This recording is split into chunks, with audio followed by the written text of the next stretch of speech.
Assalaamu calaykum. Waxaan idin tusayaa meeshan waa Twitterkayga. Waxaan soo retweet ku sameeyay ninkan. Ninkan wuxuu video ka soo qaatay ninka kaleeto oo YouTube soo geliyay video ka soo geliyay. Wuxuu leeyahay halkii xabo wuxuu ku qiyaasaya predictions halkii xabo oo Bitcoin waxay gaari doontaa 10 milyan. Waa halkii xabo. Bitcoin maanta 62,000 maraysa. Wuxuu leeyahay halkii xabo waxay gaari doontaa 10 milyan. Marka haddaad 0.1 haystid 1 milyan baa haysta macnaheedu waa mustaqbalka. Wuxuu leeyahay ilaa 7 sano ilaa 10 sano meelahaas ku qiyaasaya.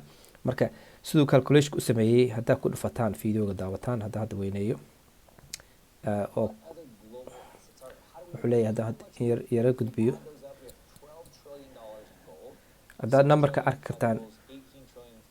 Wuxuu leeyahay assetka adduunka oo guryaha iyo ku jiraan haddaa codka gaabiyo ay ku jiraan dahabka iyo guryaha real estate waxa la dhaho oo ay ku jiraan government bonds waxa la dhaho dawladda lacagta dadka ay amaahda ka qaadato. Hadda guryaha real estate wax 330 trilyan way markii la isku dardaro ka hadlaya adduunka dhan. Baabuurta collective balka lacagaha adduunka laga isticmaalo bondka marka waxaas dhan hadii la isku dardaro 900 trilyan. Marka wuxuu leeyahay gold iyo kala daba 12 trilyan market capkiisa dhan ba ka hadlaya. Haddii ka qaadato 50% ka mid ah haddii suuqa soo qaadato Bitcoin waa 6 waxay noqonaysaa trilyan. Tusaalahan real estate haddii 30 ka soo qaadato 15% ka soo qaadato waa 50 trilyan. Marka Bitcoin isku dardaray waxay noqotay inay gaari karto 200 trilyan market capkeeda. Marka 200 trilyan waxay ku siinaysaa 10 milyan oo xabadii Bitcoin.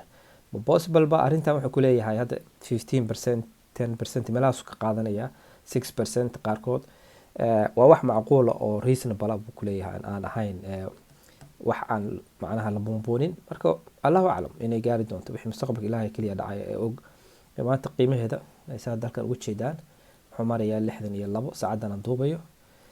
Market cap ka hadlayo waa 1.2 hadda 1.2 trilyan bay maraysaa market cap dhan marka la isku daro way Bitcoin inta circulation ku jirta oo lagu dhufto qiimahaas ilaa 19 milyan oo circulation ku jirta hadii 62 lagu dhufto intaas ay ku siinaysaa. Marka market kan hadda 1.2 trilyan ka hadii 200 trilyan gaarto waa 200x. hadii hadda maanta wax walba aad gashitid kun hadda gashitid 200 ku dhufatid kunkaay wax ku noqonaysaa 200,000.